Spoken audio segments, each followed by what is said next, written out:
J'ai 29 ans. Elle en a 47.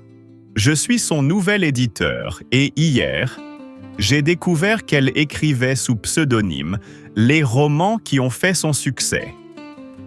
Notre collaboration professionnelle vient de basculer dans une romance dangereuse qui pourrait ruiner nos carrières.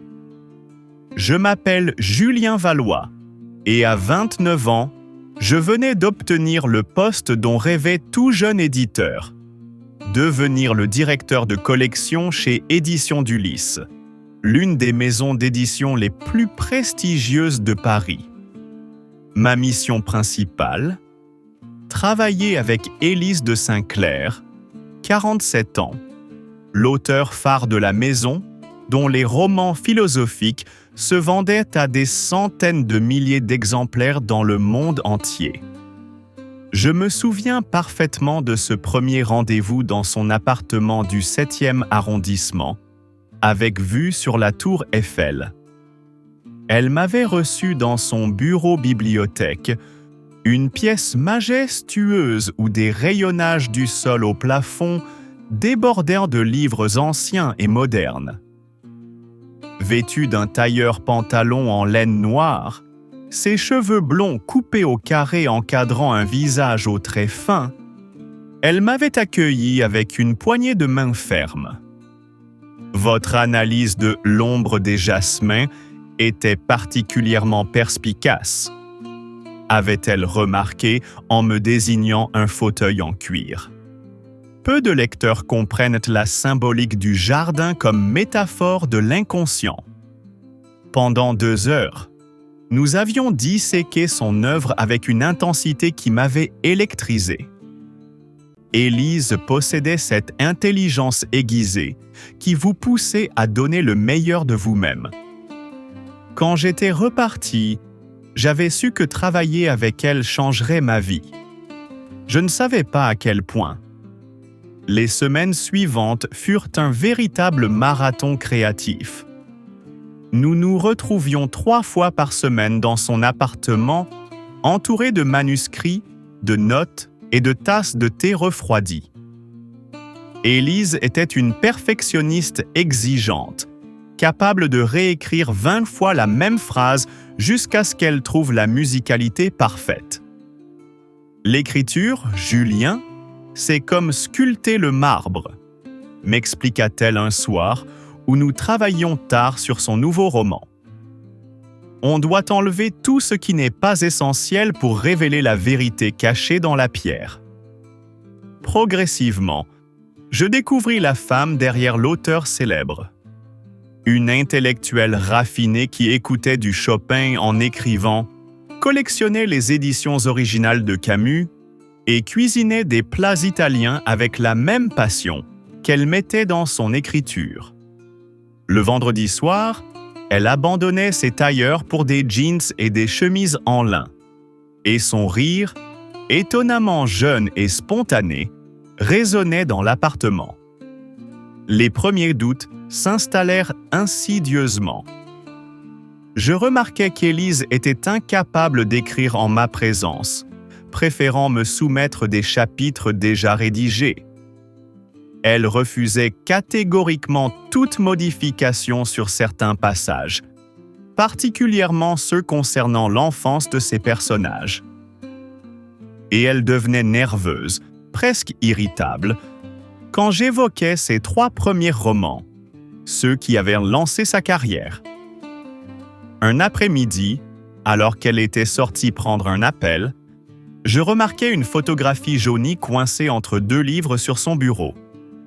On y voyait 2 jeunes femmes identiques, souriantes, les cheveux en désordre, tenant chacune un manuscrit. Au dos, une dédicace énigmatique.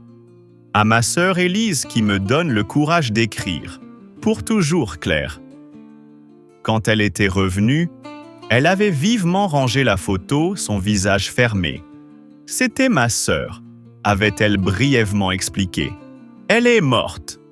La vérité éclata par une nuit de novembre particulièrement froide. Nous travaillions sur les épreuves de son prochain roman quand une tempête s'abattit sur Paris. Contre toute attente, Élise m'avait invité à rester dîner. Le vin rouge, le crépitement du feu dans la cheminée et l'intimité de l'appartement isolé par l'orage créèrent une atmosphère propice aux confidences. Soudain, elle éclata en sanglots, incapable de continuer le mensonge. Claire était ma sœur jumelle, avoua-t-elle, le visage décomposé par l'émotion. Elle a écrit tous mes romans, les 3 premiers entièrement et les suivants, je les ai terminés à partir de ses notes après sa mort. Le récit qui suivit me glaça le sang. Claire, la véritable auteure, était morte dans un accident de voiture il y a 10 ans, quelques jours seulement après avoir signé le contrat pour leur premier roman. Élise, dévastée, avait décidé d'honorer la mémoire de sa sœur en continuant à publier sous son nom. Au début, je ne faisais que retravailler ses brouillons, expliqua-t-elle entre 2 sanglots. Puis j'ai commencé à écrire moi-même, en essayant d'imiter son style. Je vivais dans la terreur permanente d'être découverte. Cette nuit-là, alors que Paris dormait sous la pluie battante, quelque chose bascula entre nous. Je la pris dans mes bras, et nos lèvres se rencontrèrent dans un baiser qui avait le goût des larmes et de la vérité enfin révélée. « Tu vas me détester maintenant que tu sais », murmura-t-elle contre ma bouche. « Je ne pourrai jamais te détester », répondis-je en essuyant ses larmes. « Je t'aime, Élise. La vraie toi. » Nous passâmes le reste de la nuit enlacés sur le canapé, à parler, à nous découvrir, à construire les fondations fragiles de notre amour sur les ruines de ses secrets. La menace se matérialisa sous les traits d'Antoine Moreau, un journaliste littéraire ambitieux qui flairait le scoop du siècle.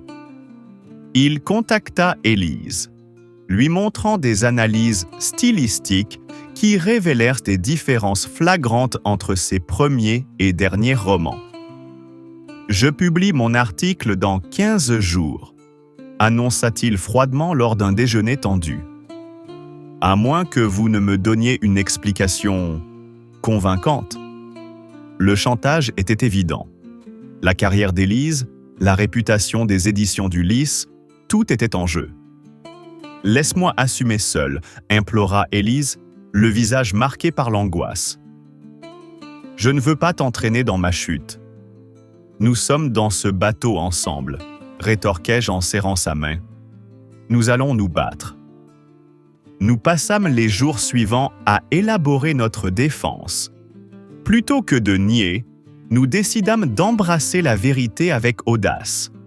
Élise écrirait un nouveau roman, Le Double littéraire, qui raconterait l'histoire de 2 sœurs unies par un secret littéraire, mêlant fiction et autobiographie avec une honnêteté brutale. Je convainquis le directeur des éditions du Lys de faire de ce livre notre publication majeure de la saison.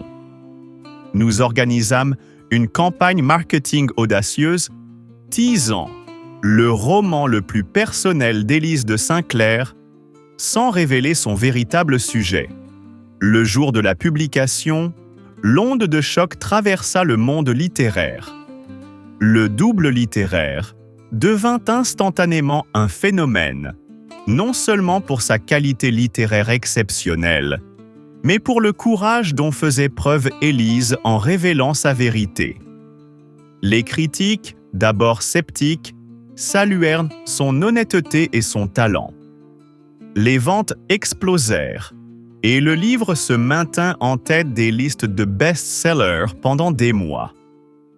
Antoine Moreau, pris de court, publia finalement son article, mais le ton en était complètement différent. Il célébrait le coming-out littéraire d'Élise et son courage face à l'adversité. Aujourd'hui, Élise et moi dirigeons une nouvelle collection aux éditions du Lys, Les Vérités cachées, dédiée aux auteurs qui osent briser les tabous. Elle écrit désormais sous son vrai nom, libérée du poids du mensonge et son écriture a gagné en profondeur et en authenticité. Notre amour, né dans le secret et forgé dans la crise, est devenu le fondement de notre vie commune. Le week-end, nous nous échappons dans sa maison de campagne en Normandie, où elle écrit dans le jardin tandis que je lis ses manuscrits sous le vieux pommier.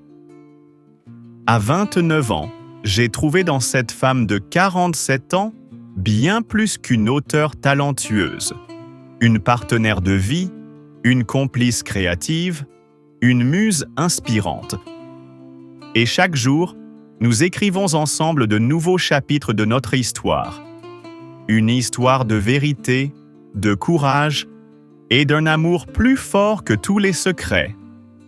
Abonnez-vous pour découvrir nos prochaines publications et suivre l'évolution de notre histoire littéraire.